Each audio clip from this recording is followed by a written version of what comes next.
Proverbios capítulo 24, verso 10. Dice, esto es la versión internacional, nueva versión internacional.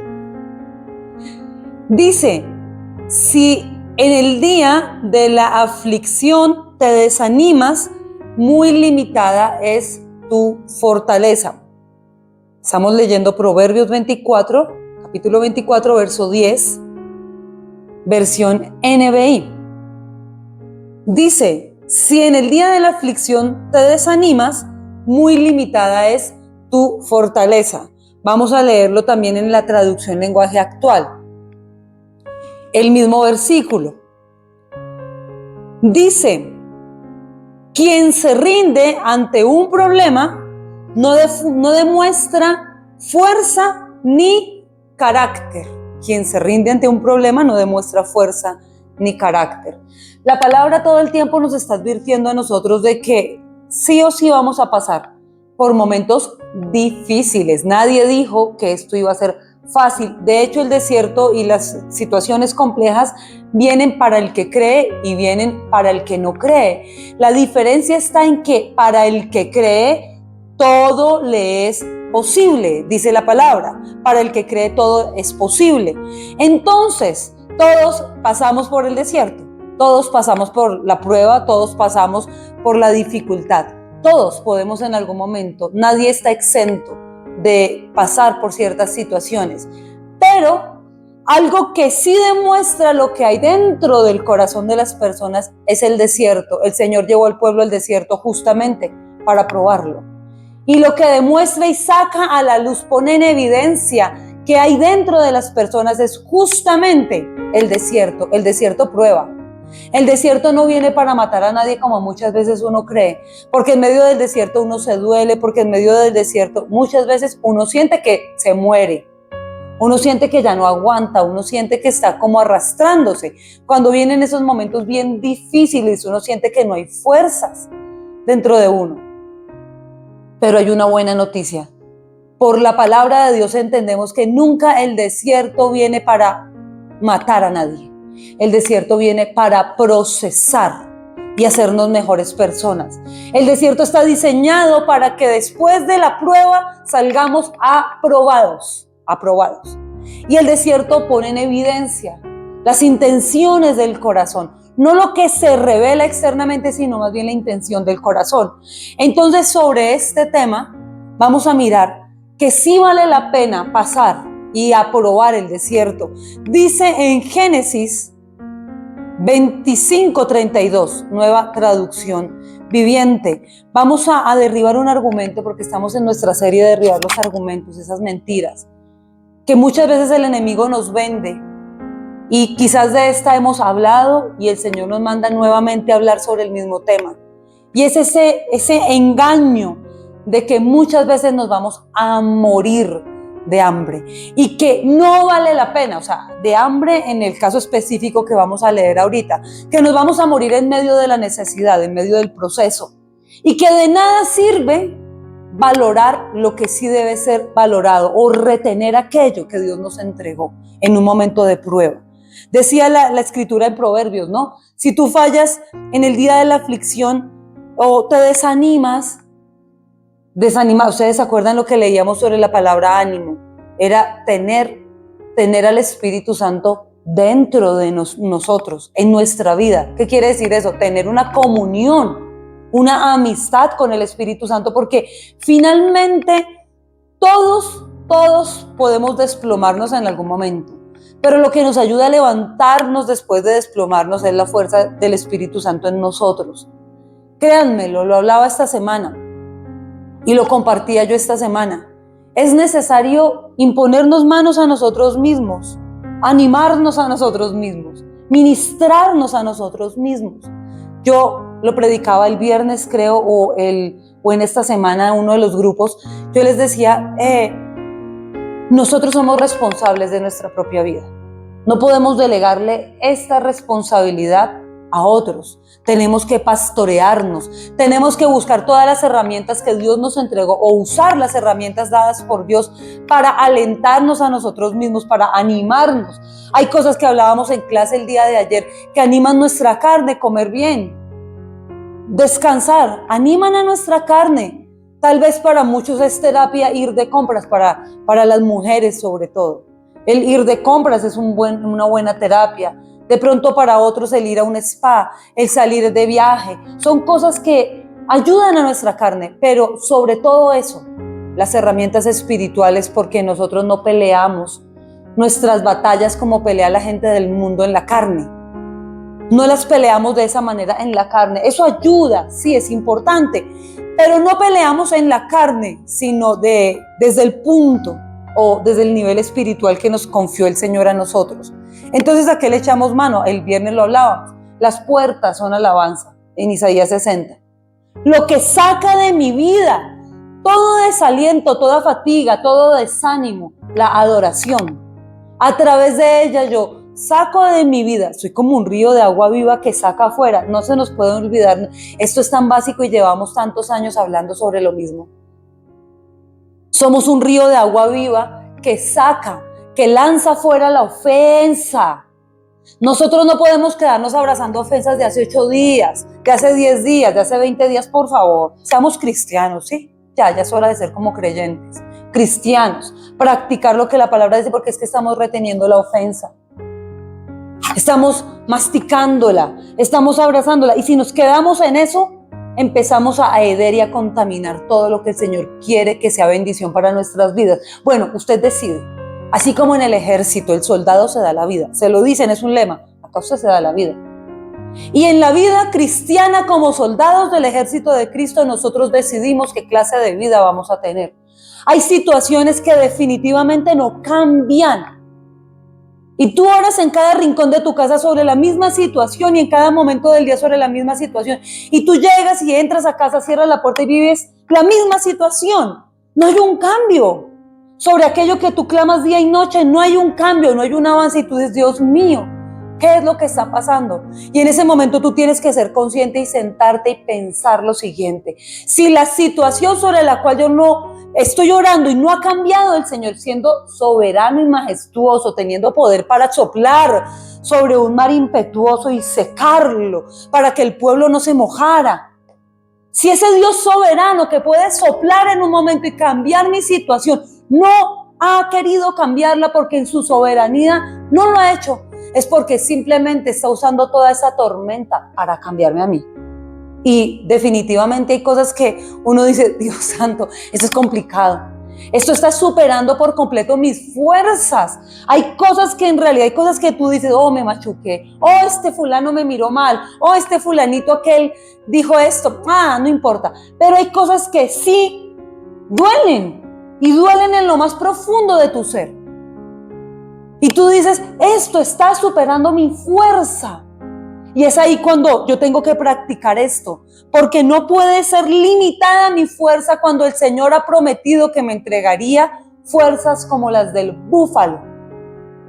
No puedo permitirle al enemigo que limite mi fuerza. Entonces ahí nosotros tenemos que ser muy claros en cuanto a nuestros principios y arraigarnos, plantarnos, enraizarnos en cada una de las promesas que Dios nos entregó. Mire, yo les estoy predicando de algo que yo estoy haciendo y viviendo. El Señor me legaliza para predicar cada una de mis enseñanzas. Yo no hablo de cosas que escuché en otros, yo les estoy hablando de lo que el Señor me ha permitido y me permite vivir. Con toda autoridad les digo, hay situaciones que no cambian y no han cambiado, que yo quisiera como que Dios mío, ya, pero no. El Señor está transformando y procesando de una manera bien fuerte todo mi ser interior. ¿Para qué? Para que ya no falle en escasear mi fuerza, porque entonces estaría demostrando que mi carácter es pobre. Y si algo hereda vida eterna, es aquel que tiene carácter, porque el reino de los cielos sufre violencia. Y solo los que son violentos lo pueden arrebatar. Tenemos que aprender a arrebatar. Tener el carácter para arrebatar las promesas de Dios. No podemos, mira, hay momentos en que tú te sientes triste, sí. pero el gozo nunca lo podemos perder. No podemos cederle al enemigo porque él va a querer sacarnos de nuestro estado de gozo y va a lanzar dardos y es piquiñoso, es puntilloso y contrapuntilloso, y cuando se trata de usa cualquier persona o cualquier situación para hacer piquiña para nosotros. En cualquier momento, cualquier cosa, y empieza a usar lo que tú menos pensarías que podría usar. Hasta el clima lo puede usar. Cualquier cosa puede ser usada para que tu carácter se procese y se ponga a prueba. Pero acá tenemos que ser creyentes. Acá debemos ser cristianos. Porque los que no se aferran a las promesas no van a heredar la bendición de Dios. Dice entonces la escritura en Génesis 25:32, Nueva Traducción Viviente. Génesis 25, verso 32, NTV, Nueva Traducción Viviente, dice: mira, me estoy muriendo de hambre, dijo Esaú. ¿De qué me sirven ahora los derechos de hijo mayor? A ver, ¿se estaba muriendo en realidad de hambre? Pues no. En casa habían de hecho criados. Y si tenía hambre, pues cuando usted tiene hambre va picando con alguna cosita que se le enrede por el camino, mientras está el plato fuerte. En casa había provisión porque habían siervos para alimentar y habían siervos que también traían provisión. En casa había provisión. ¿Estamos hablando de la casa de quién? ¿De quién estamos hablando? Perdón, esperen un momentico. Esperen un momento. Estamos hablando de la casa de la promesa. Estamos en casa de Isaac. Isaac tiene ¿cuántos hijos? Wow, 2. Jacob, Esaú.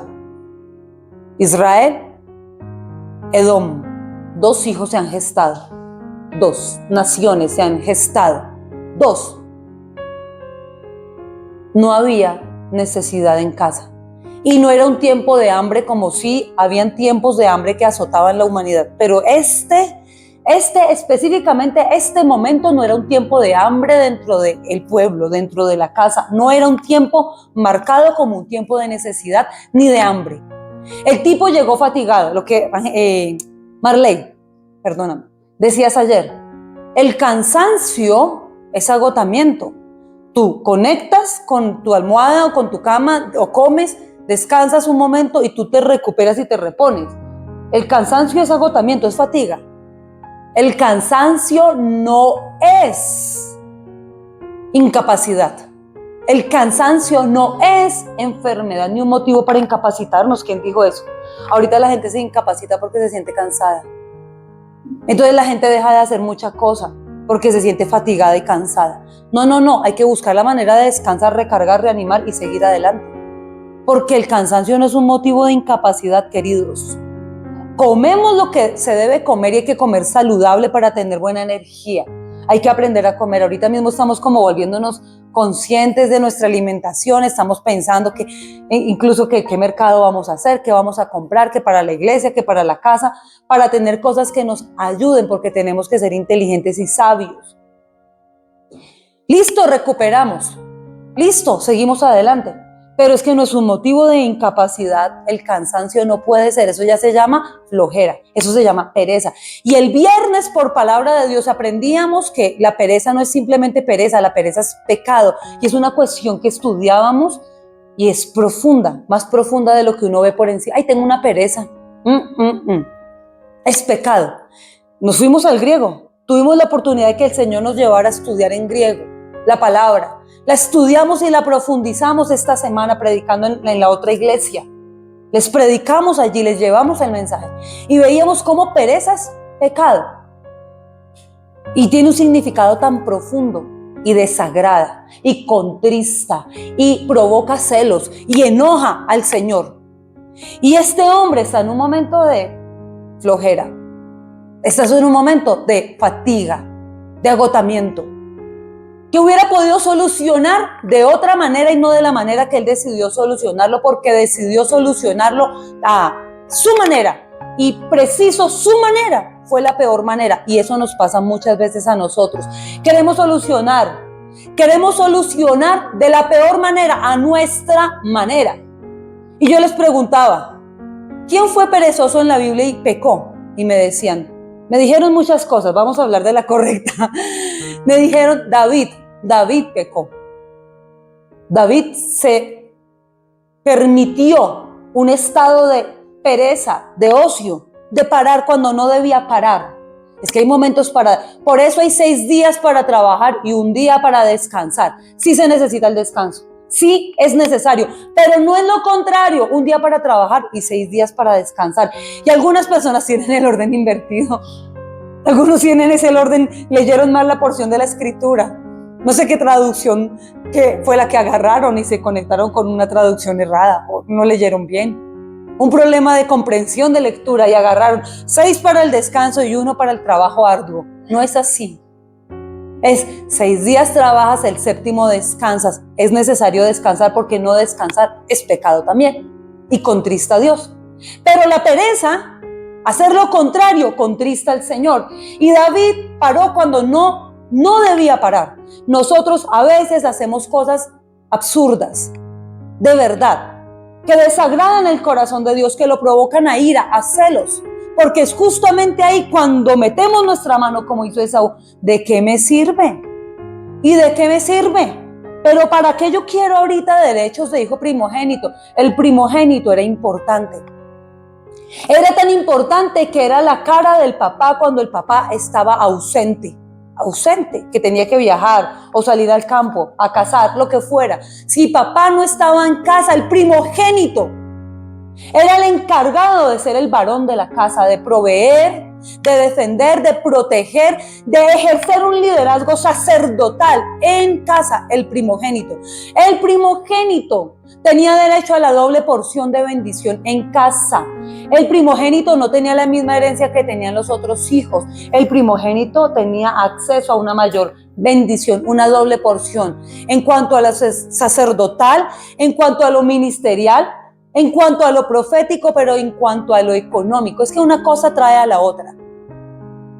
A lo económico también. La gente solamente quiere conectar con lo económico, pero es que no, la bendición de Dios empieza por lo espiritual. Busquen el reino de Dios. Todo lo demás viene y va a llegar. Entonces, unción de primogénito, autoridad de primogénito, y en un momento de hambre, en vez de ir a meterse a la cocina y pedirle a unas mandrágoras, unos frutos secos, una fruta para ir picando, el olor le ganó. Temo por ustedes que así, como la serpiente, es que los sentidos es lo que Satanás busca siempre engañar. Es a través de los sentidos que Satanás nos va a hacer la zancadilla. A través de nuestros sentidos, lo que escuchamos, lo que miramos, lo que sentimos. Ojo con eso. Esas sensaciones, toda esa cuestión sensorial, eso que viene a través de los sentidos. Satanás sigue con la misma estrategia. Es la misma, de otra manera. Es la misma estrategia, son los sentidos. Ahora es peor que antes. Ahora está mucho peor la cosa, porque los sentidos están por completo bombardeados todo el tiempo. Y el tipo en un momento de hambre, de necesidad física, que se saciaba con algo que era físico, que él mismo podía buscar, mientras tenía, seguro, se lo dice a un criado, se lo dice a la mamá, a cualquiera. Pero entró en una negociación incorrecta y eso no se hace. ¿Saben qué es lo que pasa con él? Vamos a leerlo en el libro de Hebreos capítulo 12, verso 15 al 17 en la NBI.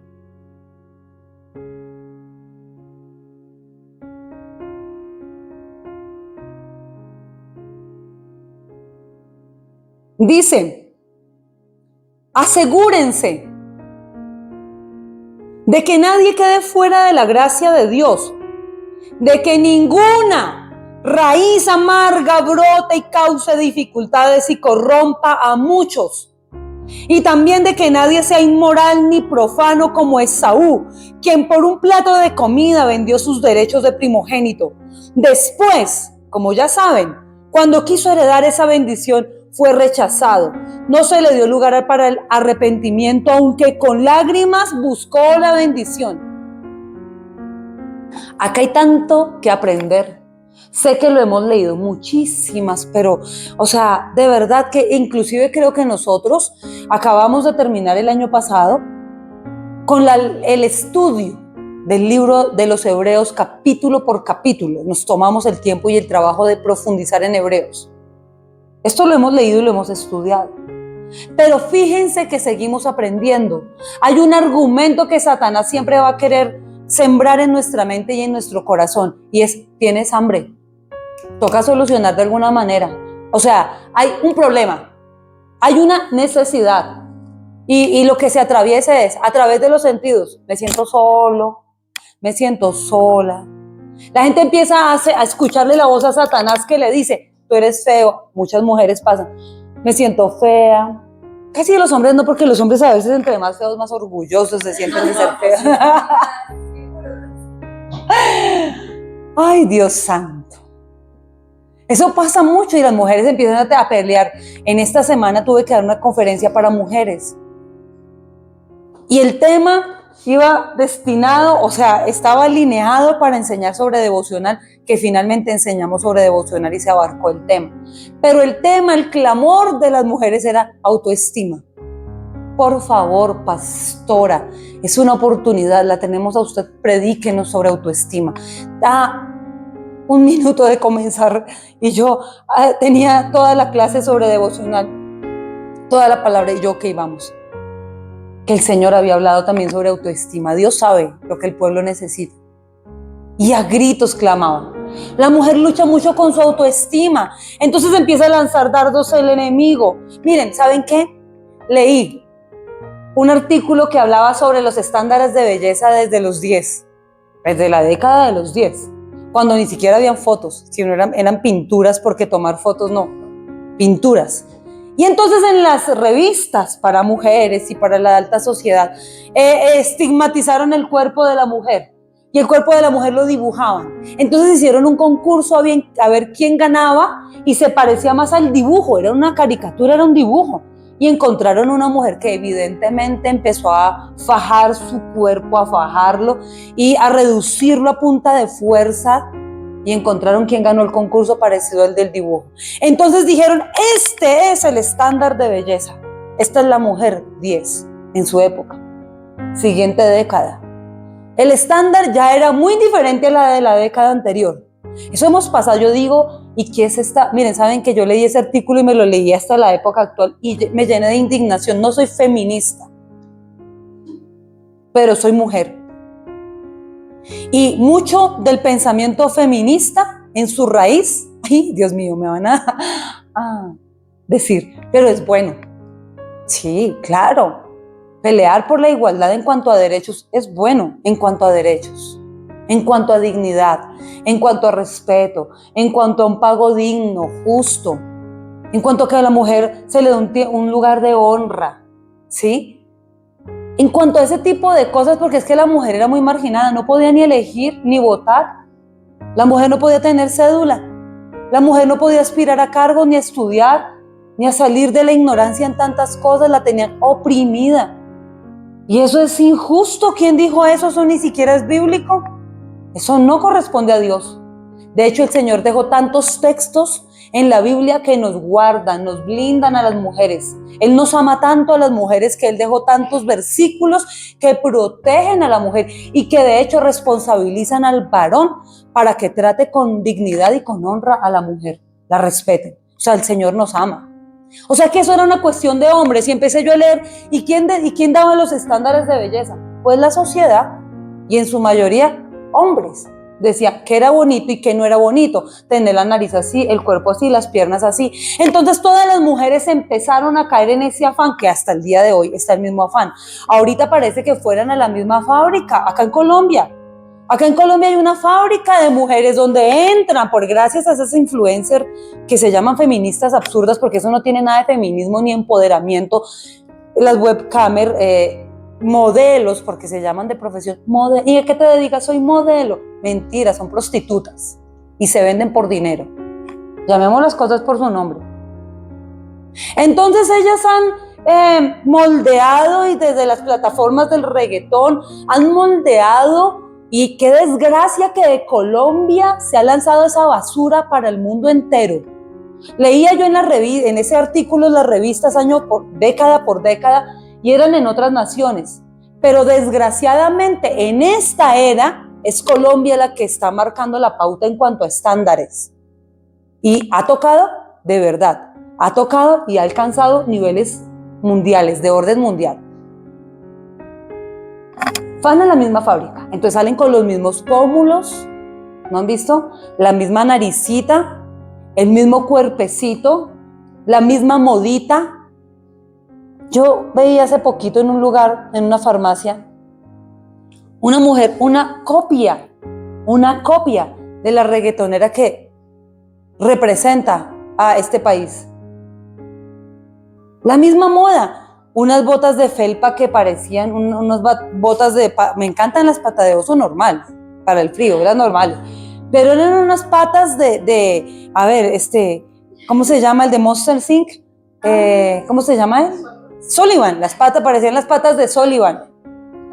Y una falda bien chiquitica, esa falda sí estaba 5 centímetros abajo del ombligo. Una falda cortititica y unas patas de oso, y tú dices, ¿por qué? El peinado, el maquillaje, todo el hablado, las uñas, todo. Miren, parece que fueran en la misma fábrica. Ahora hay unas que imitan, no voy a nombrar, ¿para qué? Personajes de acá, de esta farsándula colombiana. Mismo pómulo, misma nariz, el mismo pelo, mismo cuerpo. Los dientes entre más azules, porque un diseño de sonrisa azul tiene que ser azul. Y en realidad uno ve que todo eso es una distorsión de la realidad, o sea, de la verdad, de la verdadera belleza, de cómo Dios nos hizo. Y yo miraba ese artículo, y yo empecé a tomar década, y la década siguiente sacaban una cosa. Entonces los brazos tenían que ser bien flacos, las manos bien largas, las piernas largas. La gente empezó a aguantar, mujeres que empezaron a aguantar hambre, luego por allá en los 60 los hippies, la moda suelta, luego otra vez la moda ajustada, y luego todo lo que hemos visto hasta la época actual, con ese grupo de mujeres de apellido que ustedes conocen en Estados Unidos, que es una mafia. No vamos a decir tampoco. ¿Para qué? Y ahora entonces la gente, la misma bocas que ni siquiera pueden gesticular, que se ríen y no la pueden ni cerrar, unas bocas que parecen, o sea, bueno, no hay que, o sea, digamos que la estética, el cuidarse, el hacer ejercicio, si alguna persona, como decía el pastor Alducín, quiere hacerse algún tipo de retoque entrada a cierta edad o inyectarse alguna vitamina, bueno, respetable, cuidarse, envejecer con dignidad, eso es respetable. Pero otra cosa es ese tipo de malformación. Digo malformación porque es una malformación. ¿Por qué? Porque ni siquiera tiene que ver con lo que la persona quiere, sino con lo que la sociedad le está imponiendo. Entonces, filtro tras filtro, unas cinturas, bueno, ustedes saben, bueno, ya sabemos de lo que hablamos, porque en Colombia abunda esa cuestión. Y en determinadas regiones, hay regiones donde eso ya es el pan de cada día.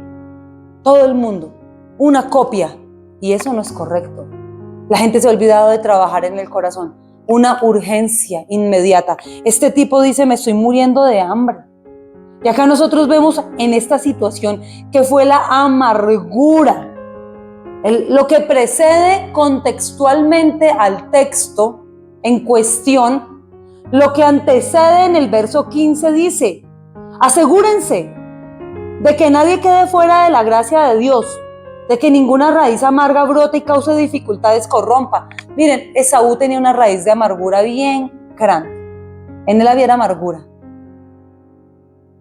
Papá, esas divisiones en casa causan unos problemas increíbles, esas preferencias. Mamá quiere a Jacob, papá, Esaú, y no, es cierto, todos los dedos de la mano son diferentes, aunque sí hay una relación diferente con cada hijo. Eso sí tenemos que aceptarlo, cada hijo es diferente, también hay una relación diferente. Sí, porque un papá no se va a llevar bien con un hijo que es grosero todo el tiempo, que es irreverente, que es irrespetuoso. ¡Qué buena relación! Es más, los papás se cansan. A causa de la maldad, inclusive el amor en un padre se muere, porque la Biblia lo dice, usted puede amar mucho a su pareja, a sus padres, a sus hijos, a sus hermanos, pero la Biblia es clara que dice que el amor se apaga cuando hay maldad.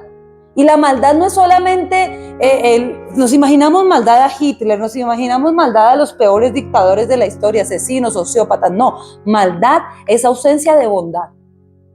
Maldad es ausencia de compasión, de empatía, de misericordia, de amor, de servicio. Eso es maldad, es la ausencia de la bondad. Es sencillo. Es sencillo. Y entonces vemos acá en esta situación un cuadro que es confrontante porque resulta que en él parece como una raíz amarga. El papá sí lo quiere, pero el ver tal vez la preferencia de la mamá hacia su hermano, como ese apego, algo estalla y algo detona por acá, porque lo que antecede es esto. Asegúrense, nos está diciendo, miren, no, lo que precede a este tipo de apostasía, de irreverencia, de ser profano, es una raíz amarga, es lo que usted encuentra ahí.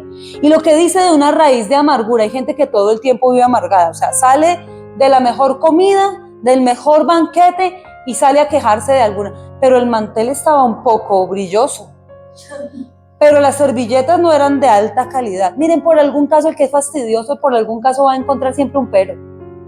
Hay gente que no tiene contentamiento. Ay, qué desgracia, de verdad. El apóstol Pablo decía, he sabido vivir en abundancia, he sabido vivir en escasez. En todo momento he sido feliz, en abundancia y en escasez. Hay que aprender a tener contentamiento, pero es que hay gente que nunca se le puede llenar la medida. Hay gente a la cual nunca se le llena la medida, no tienen contentamiento. Y eso es un problema muy grande. Tenemos que buscar y trabajar en nuestro propio contentamiento. Mire, los demás afuera de nosotros que miren cómo hacen. Pero por nuestra parte vamos a buscar tener contentamiento. Es lo que vamos a tener, contentamiento. Ser felices cuando hay mucho. Ser feliz también cuando no hay tanto. Hay que ser felices, hay que ser agradecidos, hay que disfrutar las cosas más sencillas. Lo más sencillo causa alegría. Entonces, ¿por qué siempre estarnos enfocando en lo que... Y Satanás es experto en esto. Lo dijiste. Satanás tenía enfocado a Esaú en lo que le hacía falta y no en todo lo que tenía. Y lo que tenía con él era la bendición de Dios por ser primogénito.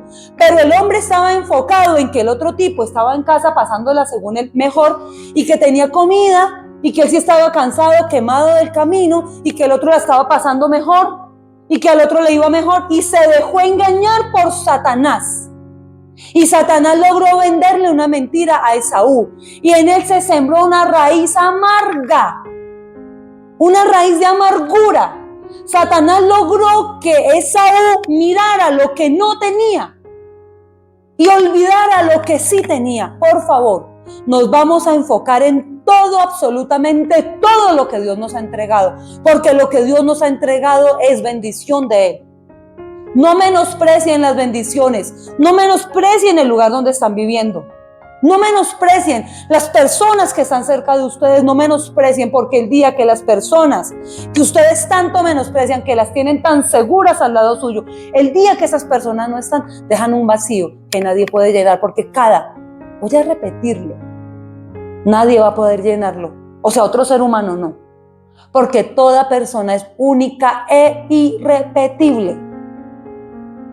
Todos, únicos e irrepetibles. A veces nosotros somos tan desagradecidos que nos acostumbramos tanto a lo que tenemos en casa, nos acostumbramos tanto a lo que Dios nos ha entregado que somos ingratos, somos desagradecidos. Y miren, cuando las cosas no están, uno dice, cuando las personas no están o han partido con el Señor. Mire, lo dice una persona que hace poco se despidió de su padre. Angélica, no es así, es así. Y cuando tú tienes a la persona todo el tiempo, los hijos, mi mamá sí que friega, mi mamá sí que mi mamá, qué montadera, cómo la monta esa señora, qué mujer tan, otra vez, y no hacen sino torcerle los ojos a la mamá o al papá, otra vez. Se acostumbra tanto la persona a quien tiene al lado ay, esta mujer que me diste, Señor, estos hijos, estas mascotas, esta casa, esta comida, esta ciudad, este país. Miren, y cuando la gente está fuera de la ciudad de la que tanto se queja, empieza a extrañar lo que dentro de la ciudad tenía. Ay, acá hay mucha polución visual, hay mucho ruido, hay polución auditiva, ay. Y luego empiezan a extrañar hasta el tamal que venden en la esquina, la arepa con huevo, la empanada con ají, el olor a pan de la panadería, y ni decir otras cosas más que extrañan a algunos de nuestros coterráneos. Y nosotros nos quejamos porque Satanás nos logra amargar una raíz amarga que nos lleva a mirar lo que no tenemos, a olvidarnos de lo que sí tenemos, y casualmente lo que no tengo yo justamente lo tiene otro. Ay, qué casualidad, lo tiene otro. Ojo, pilas con eso, porque Satanás es ese padre de mentira, es un mentiroso engañador. Empieza a decirte a ti lo que tú no tienes. Fulano sí tiene una mujer así, y mire la vieja, y cuántas quisieran tener un marido como el que tiene ella. Ay, tan bello. Y empiezan a mirar lo que no tienen que mirar, porque Satanás es padre de engaño y de mentira, y logró venderle la mentira a Adán y a Eva y los puso en esclavitud. Los sometió a esclavitud. Nosotros no fuimos llamados a esclavitud, sino a libertad. No permitamos que el enemigo nos venda esos argumentos, porque todo el tiempo va a querer llevarnos a mirar lo que no tenemos, y justamente ese platico, ese guisado de lentejas está en las manos del otro. Pero yo no tengo. Mi hijo, acabo de llegar de casar. Mi hijo, usted es un berraco porque sabe ir a pelear con fieras y las trae a casa muertas. Pídale a alguien que le prepare algo de lo que usted casó, de lo que ha casado, de la carne que se está oreando con sal ahí, de la que guardaban. O cómase una fruta, como otra. Pero ¿por qué tenía que justo codiciar el plato que estaba en las manos de otra persona? Satanás es de verdad, qué porquería. Qué engaño el del enemigo. Qué engaño el de Satanás. Qué engaño, qué mentira. Llevarlo a creer que era lo único. Me estoy muriendo de hambre. Hay gente que dice todo. Fulano le llevó flores a fulana, la invitó. Y las redes sociales son expertas en vender mentiras. Las redes sociales es la peor falacia y engaño que Satanás levantó en esta era moderna para dañar vidas. Usted y yo no podemos permitirle a Satanás que nos esté vendiendo ese tipo de engaños. Miren, decía también que nadie sea inmoral ni profano como lo fue Saúl. Eso él lo primero que empezó a caer en la inmoralidad, porque como vio que a los papás le molestaba que las cananeas, dijo, bueno, es que el rebelde es tan ridículo, el que es rebelde, el que es amargado y rebelde es tan ridículo que cree que le hace daño a los demás, llevando la contra.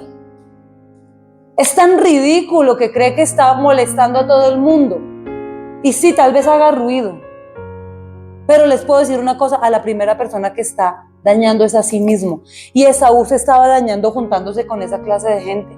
Él se estaba autodestruyendo. No estaba dañando a nadie, se estaba autodestruyendo porque cada vez más, con sus acciones y con su proceder, confirmaba que él no merecía esa bendición de primogénito. Fíjense ustedes. Miren lo que dice la escritura cuando habla acá en griego. Que no sean profanos como Esaú. Miren lo que está diciendo. Dice bebelos, griego, profano. Profanar es darle el mismo valor a lo santo que a lo impuro. Él estaba dando el mismo valor a un plato de comida que a la primogenitura, algo que era sagrado. Lo estaba vendiendo por un plato de comida que era propio. ¿Usted sabe después de comer qué pasó? Todo el proceso digestivo pasó. ¿Qué pasa de una relación inmoral después del momento? Pasó. La persona se sació y quedó luego más vacía de haber ligado su alma con personas llenas de maldiciones. Se encuentran ahorita con gente en terapia, mal de la cabeza.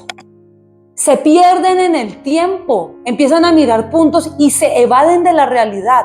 Se evaden. Tú miras y tú les tienes que, acá, en terapia. ¿Por qué?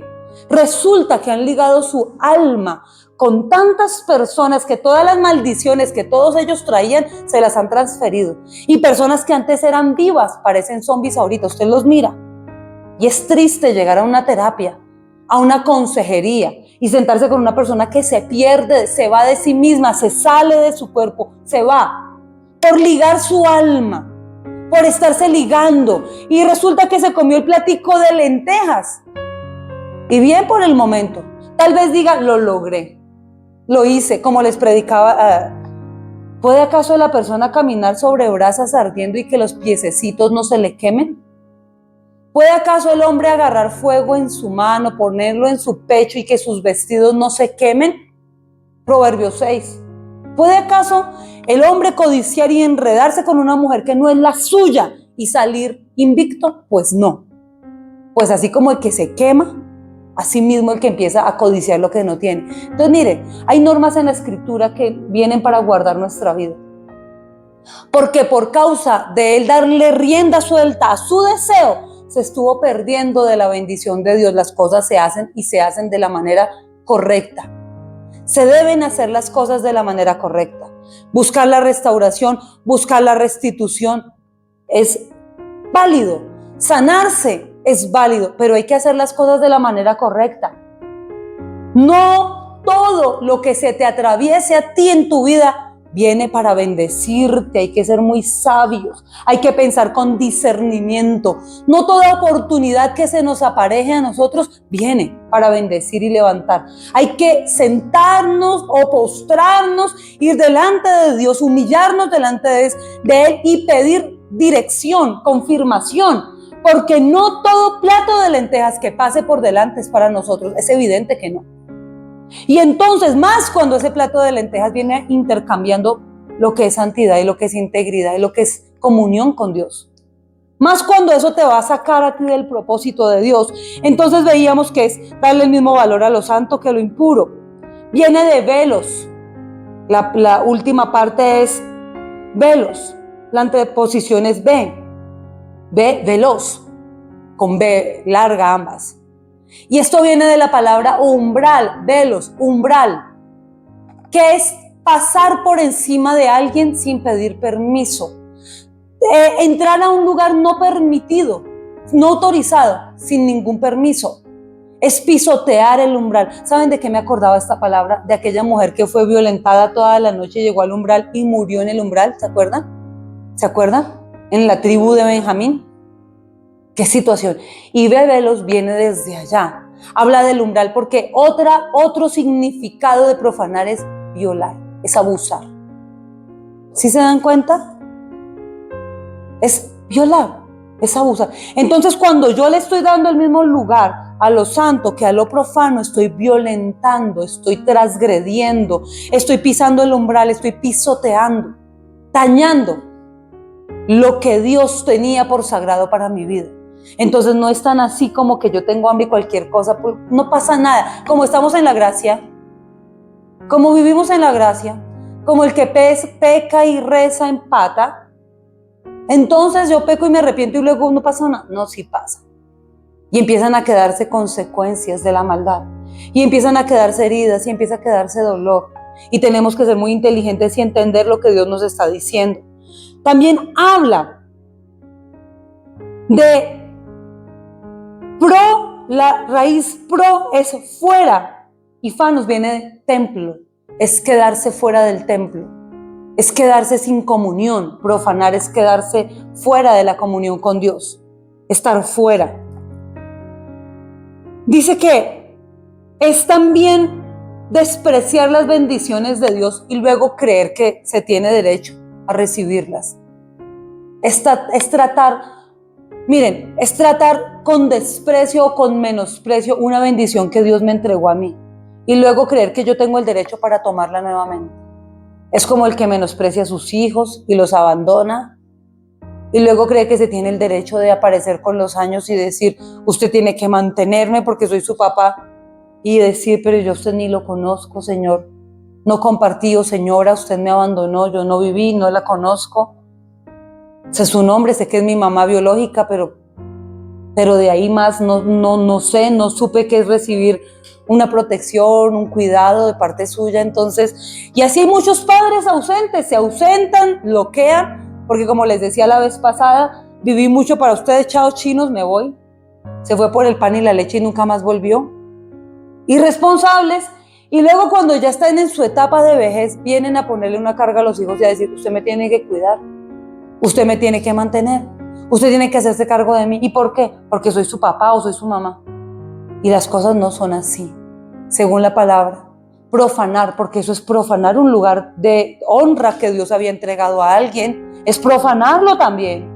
Eso es profanar porque es menospreciar una bendición que Dios me entregó.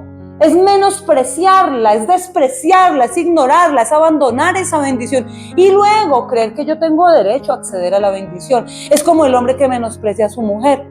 Todo el tiempo la menosprecia, la ve como menos que él, como poca cosa. O la mujer que menosprecia al esposo, lo ve como menos que él, como inferior a sí mismo. Lo menosprecia, lo desprecia, se avergüenza de él, lo menosprecia.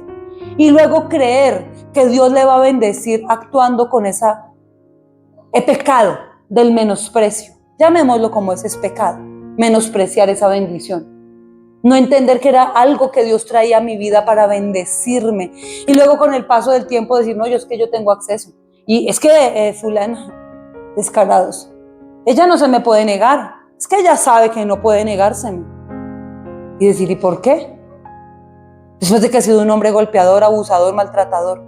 Y luego pretende que la mujer no puede ni negárseme. ¿Cómo así? Entonces profanar es transgredir, es pisotear la dignidad de otro, es pisotear la dignidad de la bendición que Dios nos entregó a nosotros. Fue lo que hizo Esaú. Y esto ocurre cuando el corazón no ha sido sano, cuando hay amargura, cuando hay envidia en el corazón, cuando hay algo que se rompió y no hemos dedicado el tiempo necesario para sanarlo. Mire, eso no, usted no lo puede decir, ay, es que pastores tienen que ministrarme. ¿Cuándo me van a ministrar sanidad interior y liberación? A ver, ustedes están para eso. No, discúlpenme, cada uno acá es responsable de ir a la palabra de Dios y autopastorearse. Si usted es consciente, obvio, estamos para servirles y para lavar sus pies. Obvio, hablen, no se lo guarden. Si necesitan ayuda, por favor, pídanla porque para eso estamos. Pero si el pastor no está y usted está en su casa y Dios le ministra o Dios le revela o usted está por la calle y dice, uy, ahora entiendo por qué yo soy así. Porque uno empieza a entender cosas con el tiempo, como mi amor por la pizza. Lo entendí después de, hace poquito lo vine a entender, la única comida a la cual nunca le diría no. Sí, entendí, es una raíz de mí, es algo que pasó en mi niñez. Entonces uno dice, Dios mío, uno entiende, entonces no hay nadie acá que me ministre, oren. No, pues es que el Espíritu Santo está. Si ya es algo que se sale y debo pedir ayuda. Hay una oficina abierta, puertas abiertas para recibir todas las peticiones, buzón, para hacer una sugerencia, lo que necesite, por favor. Hay que pedir ayuda, hay que hacerlo. Oración, orar los unos por los otros. Es verdad, hablar es terapia que descansa. Hablar, descargar, no guardar, expresarlo, buscar ese tiempo de oración, respirar, estar en comunión. Es que los hermanos se ayudan. Para eso están los pastores. Pero si el pastor no está, usted tiene que empezar a tomar el camino de la sanidad. Esaú evidentemente no lo había tomado. Entonces el tipo, ustedes saben cómo está la historia acá. Era un profano, según la escritura, un profano. O sea que no es tan sencillo como lo leemos. Era un profano. Ahora, dice la escritura que el tipo estaba procurando, en el verso 17. Quiso heredar esa bendición y fue rechazado. No se le dio lugar al arrepentimiento, aunque lo buscó. Dice, ¿qué fue lo que buscó? Esperen porque es que... ok. ¿Sí ven? Les estoy diciendo una cosa y no me están prestando atención. Les estoy hablando en masculino, lo buscó. Y es que lo que buscó era la buscó. ¿Qué buscó? La bendición. No lo buscó, no buscó el arrepentimiento. Lo que él estaba buscando era la bendición. Vean que acá pasa algo. Miren, la gente cuando se encuentra o se descubre en pecado, lloran por la vergüenza, por la humillación, por el proceso, por la situación. Lloran muchas veces. Yo he visto gente llorar y llora es por la consecuencia de su pecado. Pero es tremendo cuando una persona llora como lloró Pedro. Cuando Pedro miró a Jesús, 2 veces cantó el gallo, 3, o sea, el gallo fue solo 2, y Pedro negó 3 veces, o sea, está complicado ese asunto. Hasta los animales son mejores personas a veces que las personas. Mire, miró a Jesús cuando cantó por 2ª vez, lo miró, y para ese momento lo había acabado de negar la 3ª vez. Ay, Dios mío, cuando uno siente que uno le ha fallado a Dios, cuando uno siente que se muere en verdad, que le duele a uno haberle fallado a Dios, esos momentos de arrepentimiento y dolor genuino, que uno se tira y dice, Dios mío, le fallé a Dios. Yo no sé si ustedes lo han experimentado, pero en realidad uno se siente como lo peor de este mundo por haberle fallado a Dios. Pero hay gente que está llorando por la bendición. Mi mujer me va a dejar, ayúdeme a restaurar mi hogar. Mi familia se está desmoronando, se está destruyendo, ayúdeme para que ella vuelva conmigo. Yo fui un perro, yo fui un pervertido, y se empiezan a contar todo. Y lloran, y no, ya, por favor, espera. No, espere, le tengo que contar otra cosa. Yo me la pasaba en los prostíbulos. Yo vi una persona gigante, reducido a un hombre muy grande, y parecía un bebé llorando. Y empezó a contar todo, y mira, ni siquiera estábamos dentro de la oficina. Íbamos camino, y por todo el camino iba gritando todos sus pecados. De verdad. Clamando porque quería perdón de Dios. Pero he visto también gente clamando para ayúdeme a que mi mujer venga. Esta persona estaba llorando por otra, o sea, era consciente de su pecado, y no, la mujer ni sabía. Con eso les digo, la esposa ni supo nunca lo que había pasado.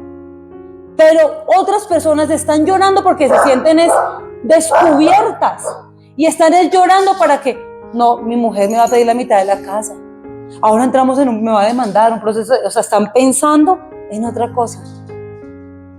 Y ahora nos toca dividir todo, y ahora nos toca pagar el abogado, y lloran. Es mejor lo malo conocido que lo bueno por conocer. Finalmente la vieja friega, molesta, lo que sea, pero es mejor arreglar con ella que conseguirme otra, además que toca dividir todos los bienes.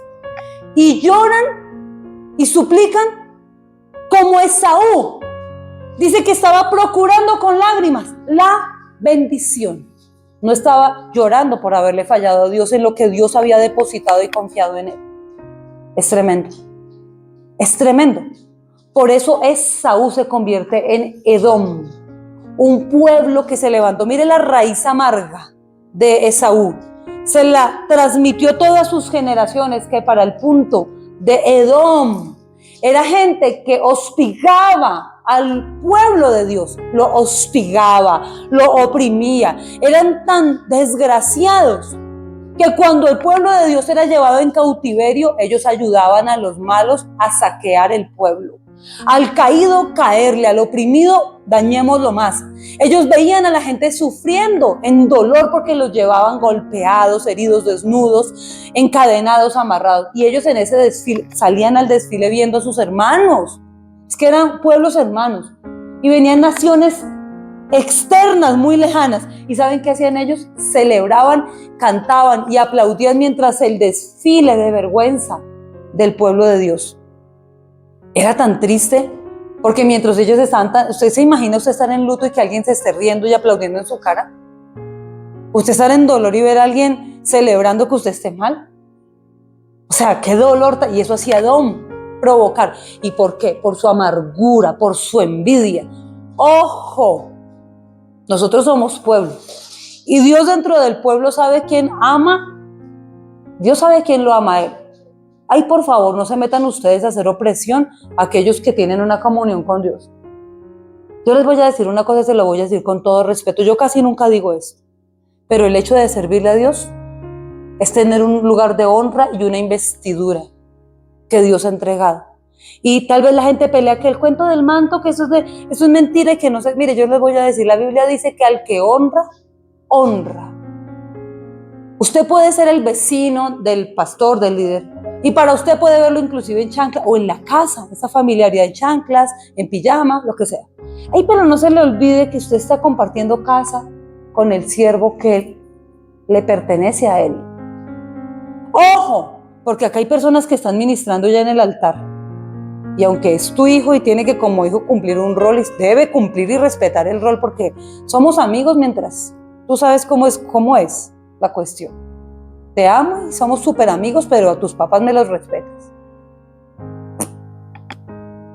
Si hay una condición, es un amor con condición. No puede ser así. Miren, pero hay ahora puesta sobre él una unción especial, como la hubo sobre Samuel. Y los hijos de Elí andaban en otro rollo, y Elí andaba en otro rollo. Y Samuel era Samuel. Guarda lo que Dios te ha entregado, y te lo digo de parte de Dios, guárdalo y atesóralo, porque esto es un privilegio y un honor y una honra grande. Ahora, les digo esto ¿por qué? Porque hay que respetar al que ministra. Y el que ministra es portador del arca de Dios. Y el que ha establecido un altar de adoración a Dios merece respeto. Y usted tal vez se sienta al lado de una persona que usted no sabe qué tanta comunión y qué tanto altar vive levantando para Dios. Y usted puede tratarlo, es que somos iguales. ¿Pero qué? ¿Acaso es que qué? Pilas con eso. Porque Dios no está mirando masa de gente, Dios mira cada corazón y Dios sabe quién lo ama. Y aunque Él no tiene hijos predilectos, hay hijos que pusieron a Dios en primer lugar. Dios sí se lo toma en serio. Uno no sabe muchas veces al lado de quién uno se sienta. Entonces debemos respetarnos, debemos honrarnos, debemos amarnos, porque Dios es Dios celoso. A mí me impactaba ver el viernes en la reunión a una persona que llegó cojeando, con una rodilla súper inflamada. Es líder en la otra iglesia. Llegó cojeando y ustedes saben que yo no miento. Me había preparado un domicilio de comida. Ella sabía que los demás no sabían, ella sabía, porque ella era la encargada. Me había pedido un domicilio de comida y lo tenía listo ahí para cuando fuera ya a servir, con una actitud de honra. Cuando voy a hablar, lo primero que sacó fue un ramo gigante de flores y me lo entregó. Y lo que me dijo fue: tú nos honras acá con tu presencia. Yo me sentía honrada de servirle a Dios y poder lavar pies, porque para mí eso es una alegría impresionante. Pero ella me dijo, y me lo volvió a repetir después cuando lo selló con una ofrenda al final de la predicación, cuando me entregó un sobre con la ofrenda, y me dijo: mira, tú nos has honrado con tu visita en esta noche. Luego me escribieron dándome gracias, otras personas, gratitud, palabras de honra, de amor. Uno tiene que entender. Y eso lo digo con toda humildad, y el Señor sabe, porque ustedes saben que yo no soy, a mí no me gusta, ustedes me conocen y ustedes mejor que nadie, los que están acá, saben que yo no soy de andar pidiendo ni imponiendo honra a nadie. No me gusta eso. Ustedes saben cómo he manejado mi vida y mi parte ministerial, así es de que estoy tranquila de poder hablar. Pero debemos tratar con respeto a las personas, porque muchas veces uno no sabe al lado de quién se sienta. Y esta líder venía desde muy lejos, con su ramo de flores para mí, con su ofrenda de amor para mí, todo era una ofrenda en ella. Y cojeando, porque se ha derramado el líquido de su rodilla. ¿Y saben qué les digo? Marley, ustedes saben, si ella no predica con su ejemplo, entonces no sé quién. Si su vida no me está predicando a mí sobre trabajo, esfuerzo, excelencia y consagración a Dios, entonces no sé qué espero. Yo iba a predicar, pero ella me predicó a mí. La verdad es esa. Yo di la palabra como Dios me la entregó para entregarla. Pero esa mujer, mientras yo prediqué, el Señor me predicó a mí a través de la vida de ella. Me predicó el Señor a través de su vida. Me predicó sobre trabajo, sobre excelencia, sobre esfuerzo, sobre honra, sobre amor, sobre respeto. Eso me predicó esa señora, esa mujer a mí. Si ella no les predica a ustedes no la vieron. Pero si ese ejemplo a ustedes no les ministra y no les predica, no sé qué les va a predicar. Porque si algo tenía la iglesia primitiva, lo estudiamos ayer en la clase de teología, era que todos los días iban al templo a orar. Y todos los días comían. Y todos los días oraban juntos. Y acá tenemos unos días de iglesia para venir a orar, para aprender.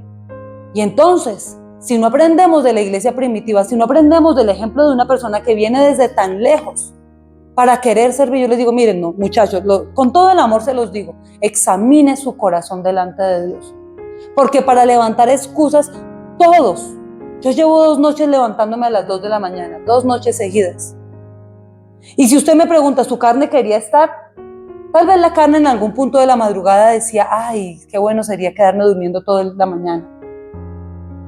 Pero cuando me empecé a meter con Dios y a orar en la madrugada, yo decía, Señor, es que esto me apasiona. En realidad yo le decía, Señor, esto es tan lindo, me apasiona tu palabra, me apasionas tú. Entonces, miren, yo les digo, uno para levantar una excusa, sí. Yo podría decir, ven, reemplázame, tú puedes hacerlo. Reemplázame, tú puedes hacerlo. Sí, ¿por qué no? Háganlo. Necesito parar. No. Miren, ya salvo que sea una cosa que de verdad uno diga, se sale. Pero de lo contrario, por favor. Y sé que la pastora también me lo va a agradecer, porque la gente entró mucho en la onda de la virtualidad. No seamos como lo fue Esaú, que permitió la mentira y el engaño, y que aparte de eso le aplicó la ley del menor esfuerzo. No está bien. Amén.